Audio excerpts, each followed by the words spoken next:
나는 본래요 사람이 아니라 하는 제목으로 함께 말씀 나누겠습니다.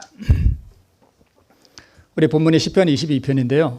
시편 22편과 23편과 24편은 아주 기묘한 관계가 있습니다. 시편 22편은 그리스도의 고난과 죽으심을 다윗의 입을 빌어서 성령께서 말씀하신 것이고요. 시편 23편은 장사되심과 안식에 대한 것을 노래한 것이 시편 23편이에요. 시편 23편 아시죠? 여호와는 나의 목자시니, 참 아름다운 시편이죠. 네, 죽음을 말하는 것입니다. 시편 24편은 부활과 승천을 말하는 거예요. 그래서 고난과 죽으심, 그 다음에 장사되심, 그 다음에 부활, 이렇게 시편 22편, 23편, 24편이 이렇게 연결이 됩니다. 굳이 요일로 따지자면 22편은 무슨 요일이고요? 금요일이고요. 왜요? 금요일 날 돌아가셨잖아요. 고난당하시고. 23편은요? 안식이죠. 그래서 우리가 자아가 죽으면 우리가 어디 들어가게 돼요? 안식에 들어가게 됩니다. 예수님 언제 부활하셨어요? 일요일 부활하셨죠. 그래서 금토일에 해당한다고 이렇게 볼 수 있습니다. 이것을 유대인의 7절기에 적용하자면 22편은 그리스도의 고난이죠. 그러니까 6월절에 적용할 수 있고, 그 다음에 23편은 무교절에 해당하고요. 그 다음에 24편은 초실절에 해당돼요. 초실절이 뭔지 아시죠?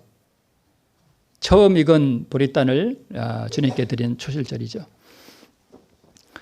그래서 금, 토, 일, 6월절도 1월 14일, 무교절 1월 15일, 초실절 1월 16일, 3일 동안 연달아 있죠. 아주 기묘한 관계가 있습니다. 자, 그리스도의 고난과 죽으심은 시편 22편의 중요한 구절들을 제가 뽑았는데 우리 오늘 본문의 말씀을 통해서 우리가 이미 보았습니다. 23편은 여호와는 나의 목자시니 하는, 내가 사망의 음침한 골짜기로 다닐지라도 해를 두려워하지 않는 그 안식의 경험, 이것이 죽음 이후에 오른 그 안식의 경험을 우리에게 보여주고 있습니다. 24편은 문들아 너희 머리를 들지어다, 영원한 문들아 들릴지어다, 영광의 왕이 들어가시리로다. 부활하신 다음에 어디에 승천하시는 거예요? 하늘 예루살렘에 들어가실 때에 실제로 우리 예수님을 호위하는 천사들과 하늘 예루살렘의 그 진주문 앞에서 파수하는 천사들 사이에 오간 그 대화가 시편 24편이에요. 그래서 부활과 승천을 예표하는 것이 24편입니다.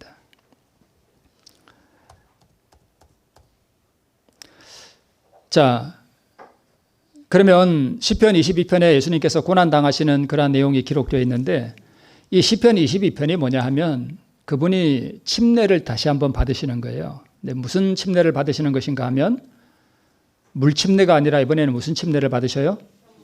피의 침례를 받으셔요. 요한에게 예수님께서 그 침례를 받으실 때는 이게 사실 어떻게 보면 진짜 침례가 아니에요.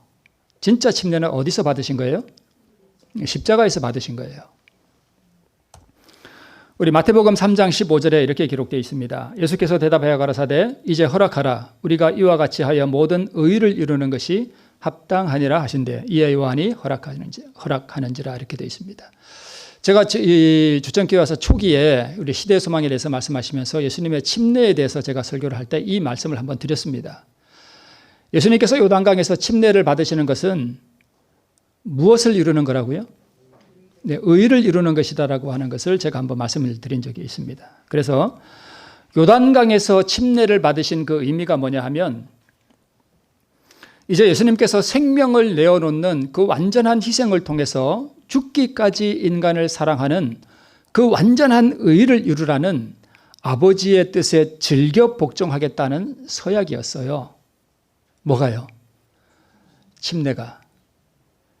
그러니까 내가 이제 3년 반의 공생애를 통해서 내 생명을 완전히 내어놓는 그 희생과 그 죽음에까지 나아가는 그 과정이 인간을 위해서 의를 이루는 그 완전한 사랑을 이루라는 아버지의 뜻, 그 뜻을 내가 완전히 복종하겠다는 서약을 주님께서 하신 것입니다. 그러니까 이제 나는 이 침례를 통해서 그 아버지의 뜻만 쫓아가는 삶을 살겠다라고 하는 서약을 요단강에서 하신 것입니다. 그 다음에 이제 3년 반 후에 십자가에서 예수님께서 피로써 그 침례를 완성하셨습니다.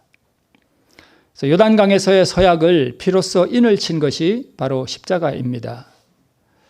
아니 요단강에서 침례를 한번 받으셨는데 무슨 또 침례가 있어요? 라고 질문하시는 분을 위해서 제가 증거 구절을 하나 올리겠습니다. 누가복음 12장 50절에 예수님께서 이렇게 말씀하셨습니다.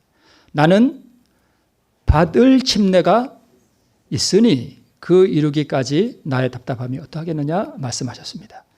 그러니까 요단강에서의 침례 말고 또 다른 뭐가 있어요? 침례가 한 번 더 있어요. 이 침례가 무슨 침례예요? 십자가에서 그분이 치르신 그 피의 침례를 말씀하시는 것입니다. 그러면 이 요단강에서의 물의 침례를 통해서 서약을 하셨다면 이 십자가에서 피의 침례를 받으심으로 받으시는 것이 왜 또 그렇게 받으셔야 했을까? 그것이 뭐냐 하면 이 피의 침례를 받으심으로 인간에게 나누어 줄 뭘 이루신 것인가 하면 의를 이루신 거예요. 뭘 이루었다고요? 의를 이루었어요. 전에도 한번 말씀을 드렸습니다만 의라고 하는 것은 완전한 품성이에요. 완전한 품성은 인간과 하나님을 향한 완전한 사랑이잖아요. 그죠? 그 완전한 사랑을 완성을 어디서 하셨는가 하면 십자가에서 하셨다는 것입니다.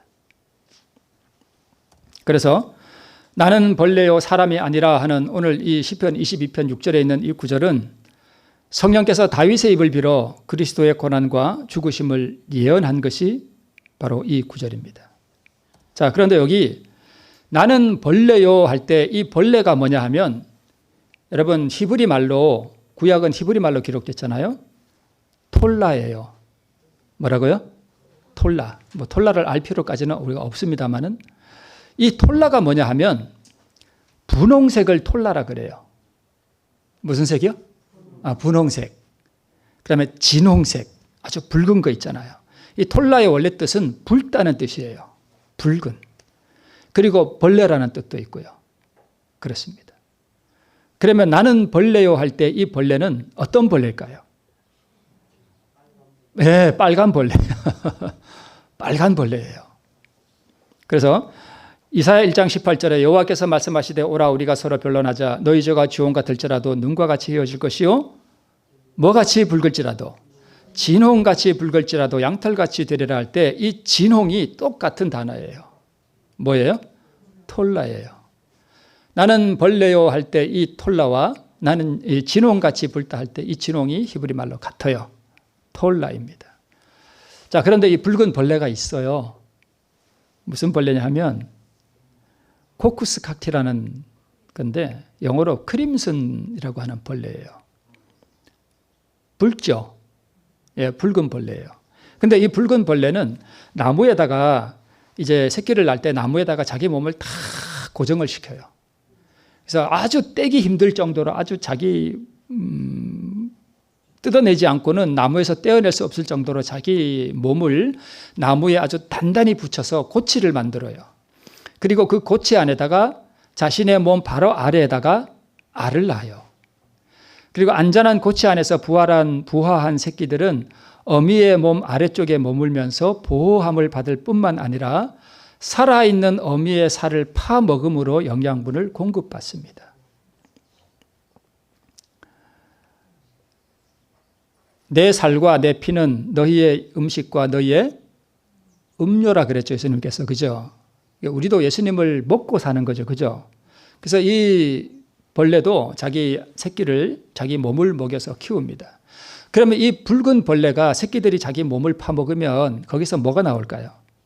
붉은 하여튼 피라고 할까요? 하여튼 그런 것이 나와요. 그래서 이 그림에서 보는 것처럼 나무가 어떻게 되는가 하면 이렇게 붉게 물들어요. 이건 피가 아니에요. 그 크림슨 벌레가 새끼들이 이 어미를 갉아 먹으면 이 어미의 몸에서 이렇게 붉은 물질이 나와서 나무를 붉게 물들이고 그다음에 이 어미에게서 나온 이 붉은 물이 이 새끼들에게 그대로 묻어요. 그래서 이 새끼들도 붉은 어떤 그런 몸을 갖는다고 합니다. 진짜 왜 그런지는 저도 모르겠습니다만은. 그래서 이렇게 붉은 물이 스며나온 지 3일이 지나면 죽은 어미 벌레는 붉은 빛을 다 잃고 하얗게 변해서 가루처럼 땅에 떨어져 버립니다. 나는 벌레요 사람이 아니라고 할 때 그 나는 벌레라고 하는 그 의미가 이처럼 자기의 몸을 완전하게 희생해서 인간에게 자기 새끼에게 먹이는 그런 것을 염두에 두고 성령께서 그렇게 말씀하신 것이 아닌가 싶습니다. 네. 어쩐지 비슷해 보이죠. 나무에 달려서 고난을 당하신 우리 그리스도에 대한 하나의 표상 같습니다. 우리 주님께서는 한 마리 벌레가 되셔서 사람들에게 밟히시고 자기의 이 피 생명을 버리셔서 인간에게 그 생명을 나누어 주셨습니다. 그러면 그리스도의 생애와 그의 그 생애의 목적은 무엇인가? 우리 잘 아는 말씀 또 한번 보도록 하겠습니다.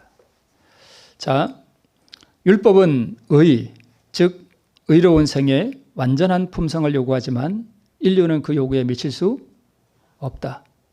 인류는 하나님의 거룩한 율법의 요구를 충족시킬 수 없다. 그러나 그리스도께서는 인간으로서 지상에 오셔서 거룩한 생애를 사시고 완전한 품성을 개발시키셨다. 이거 제가 다음 설교에 또 한 번 인용할 겁니다. 그 의미를 좀 더 다음에 또 보도록 하겠습니다. 이거 정말 중요한 말씀이에요. 품성을 개발시키셨다. 그리스도께서는 그것을 받고자 하는 모든 자들에게 값없이 뭘로 주신다고요? 선물로 주셔요. 자, 의가 무엇인가 다시 한번 보도록 하겠습니다. 의는 율법은 의, 즉 의로운 생의 완전한 품성을 요구하지만 인류는 그 요구에 미칠 수 없다. 자, 계명과 율법이 있잖아요. 이 계명과 율법을 한마디로 표현하면 이거예요. 예수님께서 말씀하셨듯이 하나님을 사랑하고 내 이웃을 내 몸처럼 사랑하라. 이것을 실천하며 사는 것이 바로 계명을 순종하는 것입니다. 그런데 인간은 이렇게 살 수 있다고요? 없다고요? 없어요. 이것을 품성이라고 하는 거예요. 예수님께서는 율법은 우리에게 의를 요구하는데 이 의가 뭐냐 하면 의로운 생애 그리고 완전한 품성이에요. 한 올도 흠이 있으면 안 돼요. 이 완전한 품성이 그럼 뭐냐? 이 계명을 완전하게 뭐 했다는 얘기예요? 지켰다는 얘기예요. 그래서 의는 한마디로 말하면 계명에 대한 완전한 순종이에요. 그게 의예요. 여러분 잊어버리지 마세요. 의가 뭐라고요? 계명에 대한 완전한 순종이에요. 일생을 살면서 단 한 번도 남을 미워하는 마음이 생겼다. 그러면 그것은 완전한 품성이 아니에요. 누구만이 이 의를 이루셨어요? 예수님만이 이 의를 이루셨다는 거예요. 이것을 뭐라 한다고요? 의라고 하는 것입니다. 계명에 대한 그냥 순종이 아니라 무슨 순종이라고요? 완전한 순종이에요. 단 한 번도 흠이 있으면 실격되는 거예요. 이것이 의라고 하는, 이것을 의라고 하는 것입니다. 인간 중에 이 의를 이룬 사람이 있을까요? 없습니다. 절대 없어요. 오직 그래서 예수님만이 이 의를 이루셨어요. 그래서 의는 계명에 대한 완전한 순종입니다. 그래서 그리스도께서는 하나님과 사람에 대한 점도 없고 흠도 없는 완전한 사랑을 나타내셨습니다. 뭘 통해서요? 완전한 자기 희생을 통해서 이 사랑을 나타내셨습니다. 이것을 의라고 하는 것입니다. 그래서 의는 계명에 대한 완전한 순종이고 하나님과 사람을 향한 단 한 올의 점도 없고 흠도 없는 완전한 사랑을 이루셨습니다.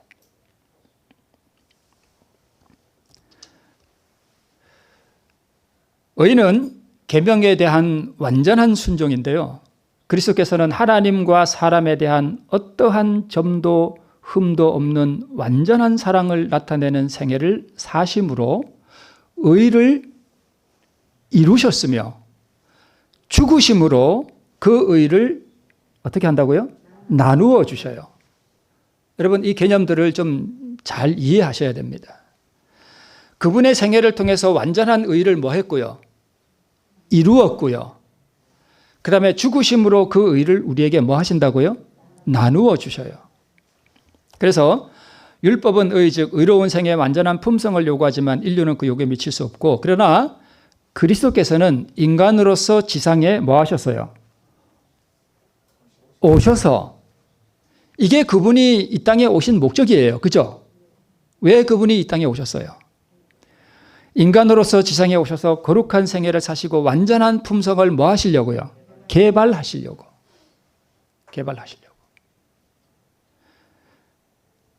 그러니까 예수님이 이 땅에 오신 이유는 우리에게 주실 그 완전한 의, 완전한 품성을 뭐 하러 오셨는가 하면 만드시러 오신 것이에요. 이해가 되시죠? 네, 만드시러 오셨습니다. 그리고 그 만드신 의를 받기를 원하는 사람들에게 뭐 한다고요? 주신다고요. 제가 빨간 글씨로 한 거는 그 의미를 강조하기 위한 거예요. 그분이 만드시고 그분이 우리에게 원하는 자에게 뭐 하신다고요? 주신다고요.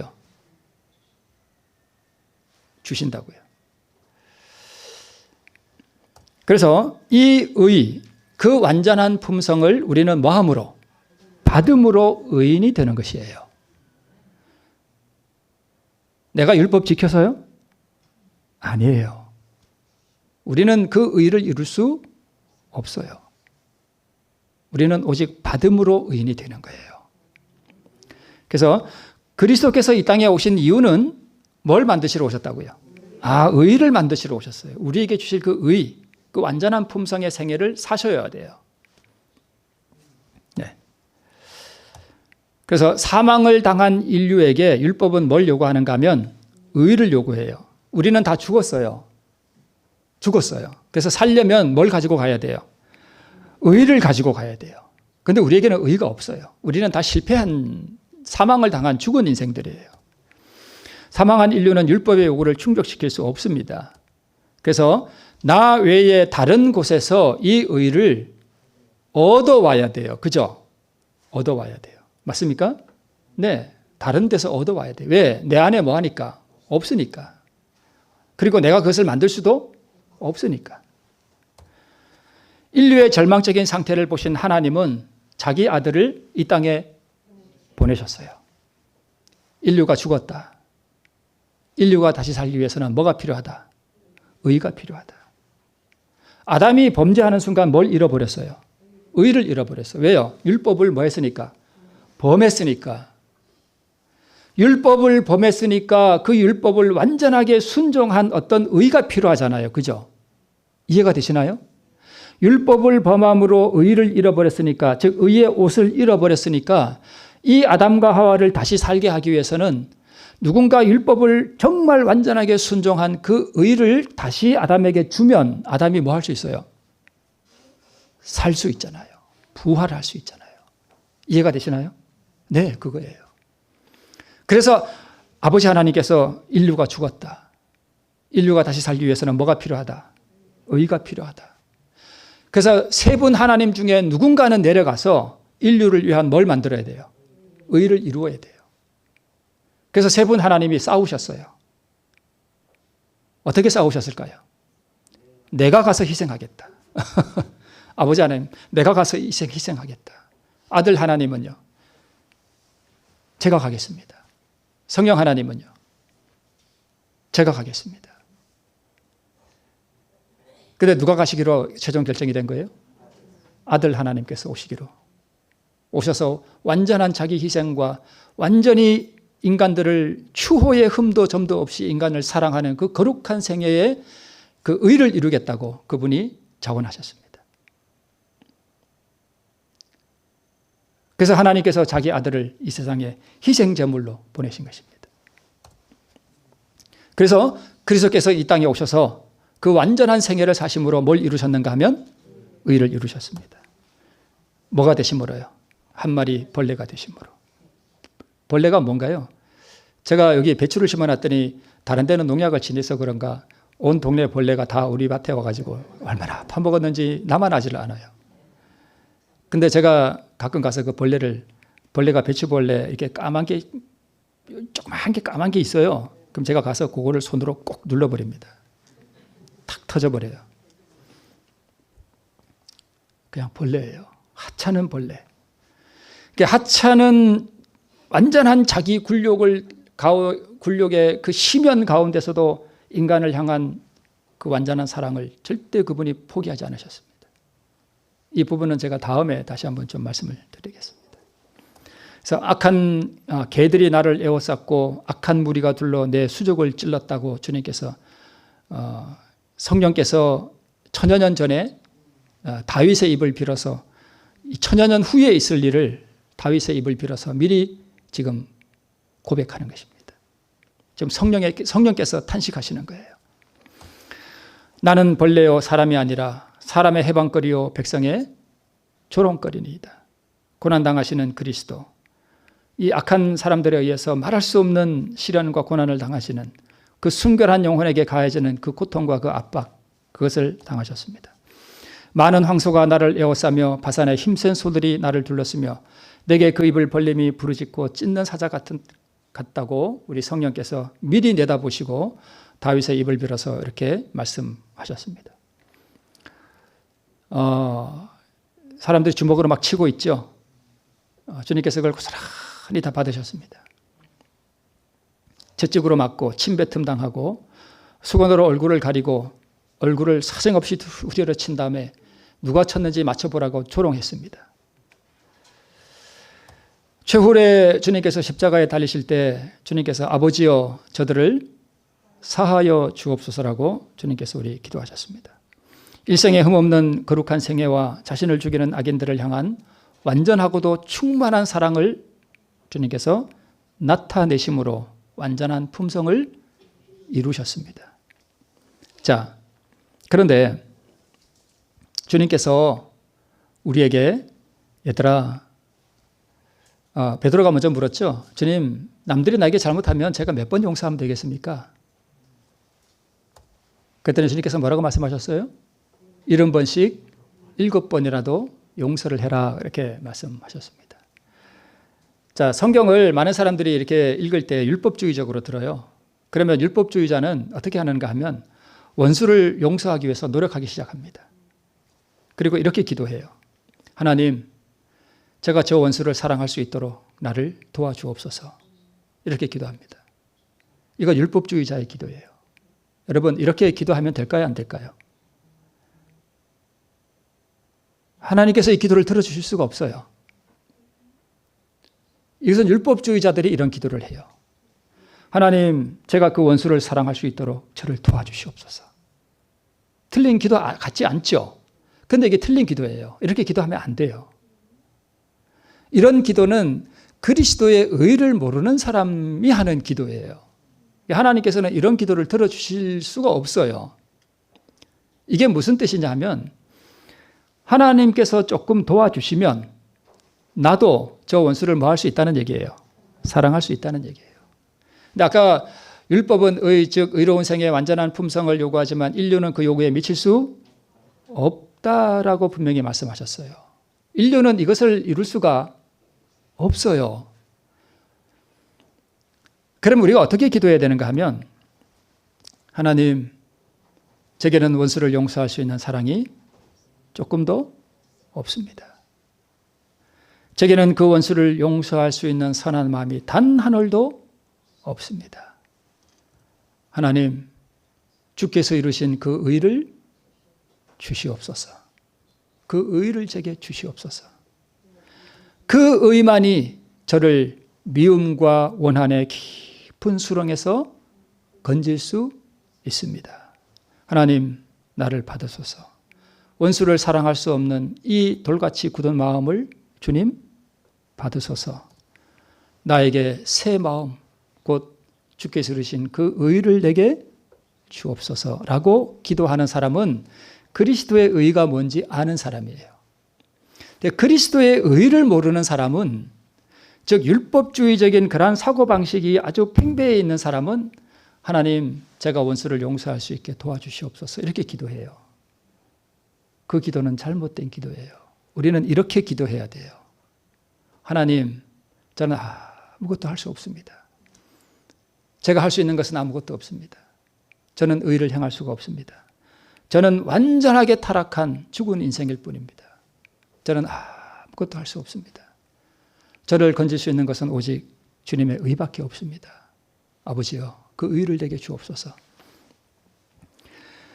그래서 하나님께서 아들을 보내셔서 아들을 통하여 이루신 그 완전한 사랑의 그 의를 내가 받으면 내 안에 뭐가 들어온 거예요?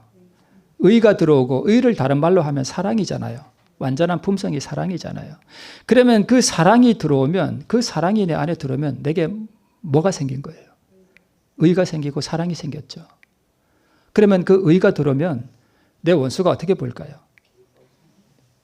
그래도 원수로 보일까요? 아니에요. 사랑으로 보여요. 그러면 내 원수를 사랑한 것은 내가 한 거예요? 그리스도께서 주신 그 의가 한 거예요? 의가 이룬 거예요.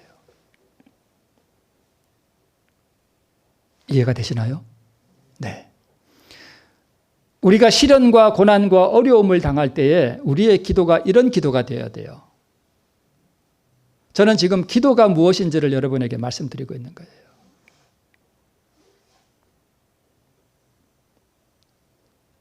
이해가 되시죠? 네. 그래서 아버지여 저들을 사하여 주옵소서라고 기도하실 때 이 부분은 제가 나중에 하고, 자, 여기 사람, 백성, 나를 보는 자, 개들, 악한 무리, 저희가 다 회방하는 사람, 조롱하는 사람, 백성들, 개들, 악한 무리들, 속옷을 제비 뽑는 저희들, 비웃음의 입술을 비추기는 자들, 이런 사람들을 향해서 예수님께서는 추호의 미움과 원망도 없었어요. 화가 나는데 참는 것이 아니었어요. 복수의 감정도 없었습니다. 이 회방하는 사람들, 조롱하는 백성들, 개들, 악한 무리들, 속옷을 제비 뽑는 저희들, 비웃음의 입술을 비추기는 자들을 향한, 그들을 향한 불같은 사랑이 뭐였어요? 흘러나갔어요. 이들이 죄의 용서를 받고 영원한 생명을 얻는다면 예수님 자신은 영원히 죽어도 좋을 그런 사랑이 흘러나간 거예요. 누구를 향해서요? 개들을 향해서, 악한 무리를 향해서, 속옷을 제비 뽑는 군병들을 향해서 이것이 흘러나갔습니다. 이것이 의예요. 그래서 하나님께 그리스도의 그 의를 구하면 완전한 사랑으로 이루신 이 의를 우리에게 주시는 거예요. 자, 우리 이번 주 교과 말고 지난주 교과가 하늘의 미래 죽음이죠. 제가 지난 안식일에 설교할 때 요한복음 12장 24절에 인자의 영광을 얻을 때가 왔도다 하면서 하늘의 밀이 땅에 떨어져 죽지 아니하면 그대로 있고 떨어져 죽으면 많은 열매를 맺는다 하는 그 말씀은 인간의 자아 굴복에 적용할 수 없다 그랬죠. 이것은 오직 그리스도에게만 적용되는 말씀이에요. 자, 왜 그런가 하면 보세요. 자, 하늘의 밀이 땅에 떨어져 죽지 않으면 하늘 그대로 있고 죽으면 많은 열매를 맺는다 그랬잖아요. 그죠? 자, 여기 이것은 밀이 아니고 옥수수 같아요. 제가 적당한 그림이 없어서 이걸 그냥 가져왔는데, 자, 떨어져서 이제 뿌리가 나오고 그다음에 싹도 나오고, 그죠? 이렇게 자라서 열매를 맺잖아요. 그죠? 하늘의 밀이 땅에 떨어져 죽으면 이렇게 됩니다. 그러면 하늘의 밀이 누굴까요? 인간에게 적용할 수 있을까요? 봅시다. 자, 밀은 자체 안에 뭐가 있습니까? 그 하늘의 밀 안에 생명이 있죠. 근데 우리에게는 원래 생명이 있어요? 없어요? 없어요. 우리에게는 생명이 없다고요. 이 하늘의 밀이 땅에 떨어져 죽는 이 비유는 이 하늘의 밀이 결코 인간일 수 없어요. 왜냐하면 밀은 그 자체 안에 생명이 있기 때문에 이 생명을 가진 밀이 땅에 떨어지면 자기와 똑같은 여러 개의 수백 개의 생명을 뭐 하는 거예요? 낳는 거예요. 근데 인간은 타락하고 그 안에 있는 것이 다 더러운 죄악밖에 없어요. 근데 인간이 죽는다고 해서 그 자체 안에서 어떤 많은 열매가 나오나요? 안 나와요. 인간에게서 나오는 것은 더러운 죄밖에 없어요. 그래서 하늘의 밀이 땅에 떨어져 죽는 이 비유는 인간에게 적용하면 안 돼요. 오직 그리스도에게만 적용되는 거예요. 그렇지 않을까요? 네, 그래요. 그러면 하늘의 밀이 뭘까요? 자, 하늘의 밀에는 생명이 있어요. 그죠? 의는 구원, 생명, 품성, 순종, 사랑 이런 것을 다 의라 그래요. 다 같은 거예요. 예수님은 33년 반의 그 생애 동안 이 의를 이루셨고 인간에게 이 의를 주시기 위해서 이 의를 이루셨어요. 그러므로 하늘의 밀은 예수님 자신이면서 동시에 그분이 이루신 뭐가 돼요? 의가 되는 거예요. 그분은 33년 반 동안 이 의를 준비하신 것입니다. 그래서 예수님께서 십자가에 달리시면서 뭐라고 말씀하셨는가 하면 다 이루었다라고 말씀하시는데 우리 재림교에서 나가신 어떤 분, 그 유명한 분 있죠. 그분도 뭐라고 주장하는가 하면 봐라, 십자가에서 다 이루었다고 하지 않았냐? 다 이루었는데 무슨 또 심판을 하고 그러냐? 구원이 다 이루었다 이런 주장을 해요. 그런데 여러분, 예수님께서 십자가상에서 다 이루었다라고 하는 것은 구원을 다 이루었다는 뜻이 아니에요.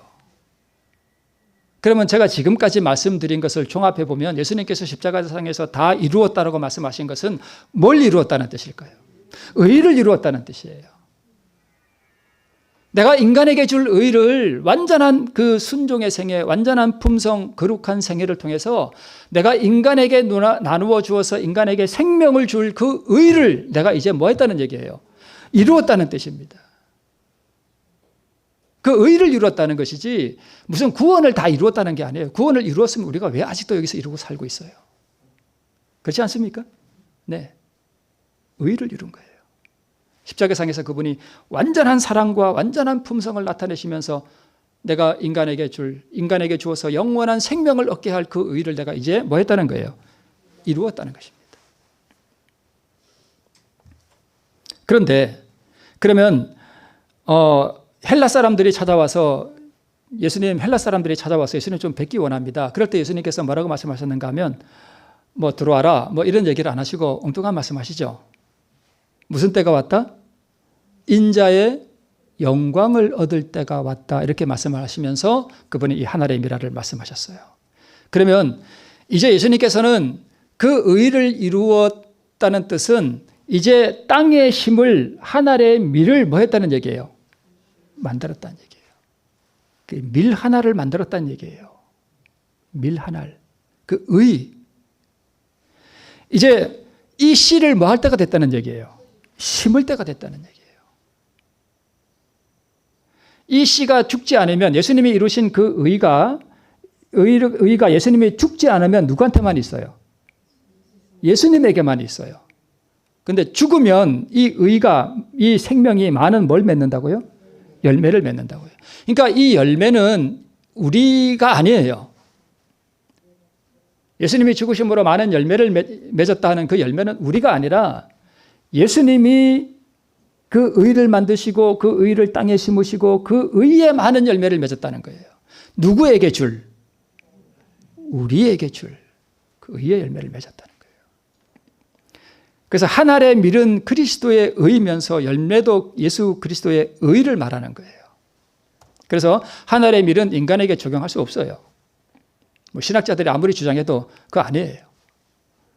하늘의 밀이 죽는 것을 우리 자아 굴복에 적용해도 뭐 제가 뭐 신학적으로 잘못됐다 이렇게 굳이 말하고 싶지는 않아요. 뭐 적용해도 뭐 교훈을 받고 그렇게 살면은 뭐 괜찮겠지만 그러나 정확한 의미는 자아 굴복이 아니라 완전한 의를 이루신 그리스도께서 인간에게 줄 수많은 의의 열매를 얻기 위해 농부가 열매를 바라고 땅에 씨를 버리듯이 예수님께서 자신의 신성의 생명을 그 의를 뭐 한 거예요? 버린 거예요. 그래서 이 의는 영원한 바로 신성의 생명입니다. 전에도 한번 이거 말씀 제가 드렸죠. 예수님이 죽으실 때 육신의 생명은 죽잖아요. 그죠? 인성은 죽으면 그러면 신성의 생명은 어떻게 됐을까요? 죽을 수 없잖아요. 신성의 생명은. 그럼 그 신성의 생명이 어디 갔을까요? 그게 곧 의거든요.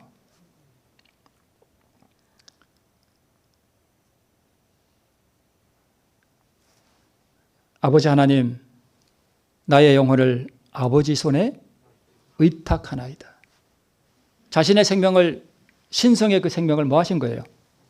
버리셨어요. 아버지께 그냥 맡겨드린 거예요. 그 신에 속한 그런 것을 저도 잘 이해는 못해요. 제가 어떻게 그 신성의 그걸 제가 이해하겠어요. 근데 나타난 증거에 의하면 예수님께서는 자신의 그 죽지 않는 그 불멸의 신성의 생명을 아버지 손에 뭐 한 거예요? 의탁한 거예요. 즉 그것을 땅에다가 뭐 한 거예요? 심은 거예요. 버린 거예요. 농부가 씨를 심으려면 밭에다가 뭐 해요? 이렇게 버리잖아요. 예수님도 자신의 신성의 생명을 뭐 한 거예요? 버린 거예요. 그래서 예수님은 나는 버릴 뭐도 있고 권세도 있고 그것을 다시 취할 권세도 있다. 그렇게 말씀하셨습니다. 그건 신성의 생명을 말하는 거예요. 그래서 예수께서는 신성의 생명, 이 의를 아버지 손에 의탁하셨습니다. 그래서 아버지께서는 한 알의 밀로 수많은 뭘 내셨어요? 열매를 내셨습니다. 그 신성의 생명 중 하나를 받고 부활하셨습니다. 그래서 구원받는 무리들은 동일한 열매 중 한 생명을 받는 것이에요. 그러므로 예수님께서 부활할 때 받은 생명과 구원 얻는 자의 생명은 다른 생명일까요? 같은 생명일까요? 같은 생명이에요.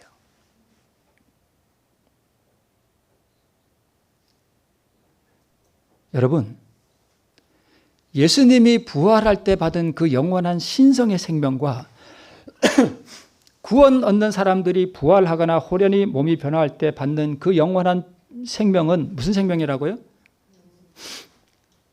그러니까 예수님의 생명과 우리 생명이 같은 생명이 되는 거예요. 자, 보세요. 우리 증언의 말씀에 이렇게 되어 있습니다. 그리스도께 불멸의 생명을 주실 수 있는 권세가 주어져 있다. 인성 속에서 그분이 내어 던지신 그 생명을, 신성의 생명이죠. 그 생명을 다시 취하사 그것을 누구에게 주시며? 인류에게 주시며 라고 기록되어 있습니다. 인성 속에서 그분이 내어 던지신 그 생명은 신성의 생명이에요. 그것을 다시 그분이 취하셨고 그분이 다시 취하신 그 신성의 생명을 누구에게 주신대요?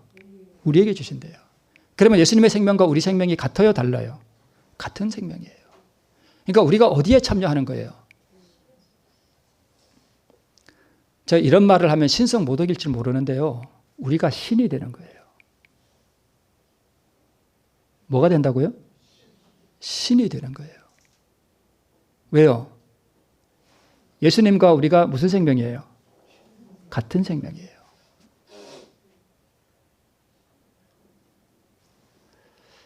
자, 다른 말씀 한번 보겠습니다. 가려 뽑은 기별 1권 302쪽에 이렇게 되어 있습니다. 그리스도께서는 인간에게 불멸의 영생을 줄 수 있는 권리를 부여받으셨다. 인성을 위해서 당신께서 친히 내놓으셨던 생명을 다시 취하셨으며 그 생명을 인간에게 주셨다. 예수님 생명과 우리 구원받는 사람들이 생명이 같은 생명이에요? 다른 생명이에요? 같은 생명이에요. 신의 생명을 받는 거예요.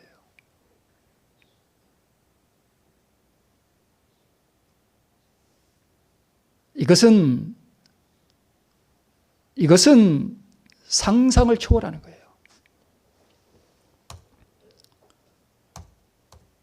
자, 여기 이 그림을 다시 한번 보셔요. 22편은 6월절, 23편은 무교절, 24편은 초실절. 그 초실절은 뭘 상징하는가 하면 부활을 상징해요. 그죠? 부활을 의미하는 거예요. 그럼 예수님이 부활하실 때 실제로 옛날에 이스라엘 백성들이 그 성소에서 제사를 드릴 때 초실절이 되면 이 밭에 가서 처음 익은 보리 작물도 처음 익는 게 있잖아요. 그럼 처음 익은 보리단을 다 걷어요. 걷어가지고 이걸 한 단을 만들어가지고 성소 앞에 와서 뭐 했습니까? 흔들어서 그것을 주님께 예물로 드렸습니다. 이 첫 번째로 익은 이 보리단은 누굴 상징해요? 그리스도를 상징해요. 예수님이 부활하신 그 생명을 상징하는 거예요. 그러면 이 보리단 처음 익은 열매, 이 열매와 후에 익은 열매가들이 있을 거 아니에요. 그죠? 그죠? 그러면 예수님이 첫 열매가 되고 우리는 무슨 열매가 되는 거예요? 후에 거두어지는 열매가 돼요. 그러면 이 처음 받쳐지는 이 보리단의 열매와 그 생명과 후에 거두어지는 보리단의 생명이 다른 건가요? 같은 건가요? 같은 거예요. 자, 여기 밀이 있습니다. 이것은 예수님께서 그 의를 이루시고 죽으심으로 많은 열매를 지금 뭐 하신 거예요? 맺으신 거예요. 이거보다 뭐 몇만 배, 억만 배 많겠죠. 하나하나 다 열매를 맺었어요. 이 하나하나를 누구에게 주려고요? 한 사람 구원받는 사람들에게 다 뭐 하려고요? 주시려고요.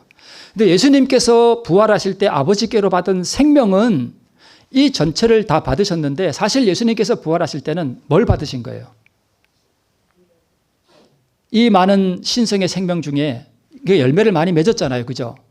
신성의 생명이 땅에 떨어져서 수많은 그 열매를 맺었잖아요. 그러면 예수님이 부활하실 때는 뭘 받으셨어요? 아버지께서 그 많은 열매 중에 뭘 주신 거예요? 하나를 주신 거예요. 나머지는요? 구원받는 사람들에게 주셔요. 여러분, 이 우주에 타락하지 않은 거민들이 많나요? 많이 있어요. 그러면 이 사람들은 다 선악과가 있죠. 생명과도 있고 에덴 동산이 있을 거고 있죠. 그럼 이 사람들은 앞으로 이 사람들이 선악과를 먹을 일은 없지만 만약 이 사람들이 선악과를 먹으면 죽을까요? 안 죽을까요? 죽어요. 조건적인 생명이죠. 그런데 구원받은 우리는 하늘의 다른 우주 거민들의 생명과 다른 생명이에요. 그 사람들은 조건적인 생명이고요. 우리는 무슨 생명이에요? 신의 생명을 받는 거예요. 아담으로부터 시작하여 시대소망 606쪽에 아담으로부터 시작하여 맨 마지막에 죽을 성도에 이르기까지 죽은 고귀한 자들이 하나님의 아들의 음성을 듣고 무덤에서 나와 무슨 생명을 얻어요? 불사, 불멸의 생명이에요. 죽을 수 없는 생명이에요. 불사, 불멸의 생명은 누구의 생명이에요? 신의 생명이에요. 이걸 받는 거예요. 그러니까 어떤 의미에서는 예수님과 구원받은 사람들이 다 모여야 한 예수님이 되는 거예요. 이해가 되시나요? 제 생명을 예를 들어서 쪼개서 10,000개를 만들었어. 그럼 내가 부활할 때 그 중에 하나를 받았어. 그러면 이 10,000개의 생명이 다 모여야 원래의 뭐가 돼요? 내가 되는 거예요. 그럼 하늘에 구원받은 사람들과 예수님이 다 모일 때 그 다 모인 사람과 예수님이 다 합하여 뭐가 되는 거예요? 예수님이 되는 거예요. 이해가 되시나요? 그러니까 어떤 의미에서는 우리가 삼위 하나님의 그 신성에 참여하는 거예요. 우주의 거민들하고는 달라요. 이것은 상상을 초월하는 정말 상상을 초월하는 거예요. 이걸 우리에게 주시기 위해서 주님께서 고난당하셨다는 거예요. 이 불멸의 생명을 주시기 위해서요. 그래서 타락하지 않은 다른 세계의 거민들의 생명은 조건적인 생명인데 그러나 구원 얻는 성도의 생명은 불사불멸의 생명이에요. 즉 예수님과 똑같은 생명을 받는 것이에요. 그래서 고린도전서 15장 20절에 그러나 이제 그리스도께서 죽은 자 가운데서 다시 살아 잠자는 자들의 첫 열매가 되셨도다. 자신이 버리신 생명을 다시 받아 첫 열매가 되셨고요. 구원 얻는 사람들은 이어 추수되는 같은 생명을 받고 그래서 예수님은 우리의 뭐가 된다고요? 맏형님이 되셔요. 여러분 형님 동생이 뭐죠? 제가 형님이고 여기 동생이 하나 있다 합시다. 그러면 형님인 저와 동생인 이 동생은 한 아버지로부터 뭘 받은 거예요? 같은 생명을 받은 거예요. 이게 형과 동생의 관계예요. 그럼 예수님이 우리의 맏형님이 되신다는 뜻은 뭐예요? 예수님이 부활할 때 받은 그 생명과 부활하는 의인들의 받는 그 생명이 한 아버지로부터 같은 생명을 뭐 했다는 얘기예요? 받았다는 얘기예요. 그래서 예수님이 우리의 형제라 그러는 거예요. 만약 예수님의 생명과 우리의 생명이 같은 생명이 아니라 그러면 형제가 될까요? 안 될까요? 안 돼요. 그분은 우리의 가장 맏형님이 되시는 분이에요. 그분이 우리의 맏형님이 되신다는 뜻이 그런 것입니다. 그래서 우리 시대소망 329쪽에 이렇게 기록되어 있습니다. 우리 인류의 뭐는요? 맏형님께서는 그러니까 첫 열매잖아요. 맏형님께서는 영원한 보좌 곁에 계신다.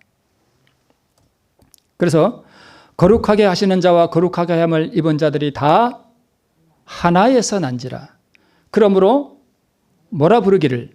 형제라 부르기를 부끄러워 아니하셨다. 그 영원한 신성의 하나님, 그 신이 그러니까 예수님이 진짜 성육신 하시고 진짜 하나님의 아들이 되신 것은 언제 아들이 되셨냐 하면 부활하실 때 아들이 되신 거예요. 이해가 되시나요? 부활하실 때 누구로부터 생명을 받았어요? 아버지께 맡겨주신 그 생명, 자기가 버리신 그 생명을 아버지께서 부활하실 때 하나를 뭐 하신 거예요? 아버지께서 그 생명을 아들에게 뭐 하신 거예요? 주셨어요. 그럼 아버지가, 그러니까 생명을 주신 분은 아버지고 받는 사람은 뭐가 되는 거예요? 아들이 되는 거예요. 그래서 진정한 의미에서 예수님이 하나님의 아들이 되신 것은 뭐 할 때예요? 부활하실 때였어요. 그렇습니까? 그러면 죽은 의인들이 부활할 때 예수님께로 하나님 아버지께로부터 같은 생명을 뭐 하신 거예요? 받는 거예요. 그러면 예수님과 우리 모든 인류가 다 무슨 관계가 되는 거예요? 형님과 동생 아우의 관계가 되는 것입니다. 이것을 우리에게 이루어 주시기 위해서 주님께서 자신을 낮추셔서 벌레가 되셨습니다. 나는 벌레요, 사람이 아니라. 예수님께서 받으신 것은 저 한 생명, 그 나머지 그 수많은 생명들은 우리에게 주십니다. 그래서 구원 얻는 이들은 예수님의 뭐로서요? 동생으로서 왕권을 받았기 때문에 그분의 보좌에 함께 앉는 것입니다. 여러분, 예수님을 부르실 때 큰형님 이렇게 불러도 신성모독이 아니에요. 뭐라고 불러도요? 형님 이렇게 불러도 괜찮아요. 큰형님 이렇게 부르세요. 아니면 큰오라버님 이렇게 부르셔도 돼요. 왜요? 여기 그렇게 되어 있잖아요. 우리를 형제라 부르기를 부끄러워 아니하셨다고요. 그 영원한 신성을 향해서 우리가 뭐라고 부른다고요? 형님 이렇게 부른다고요.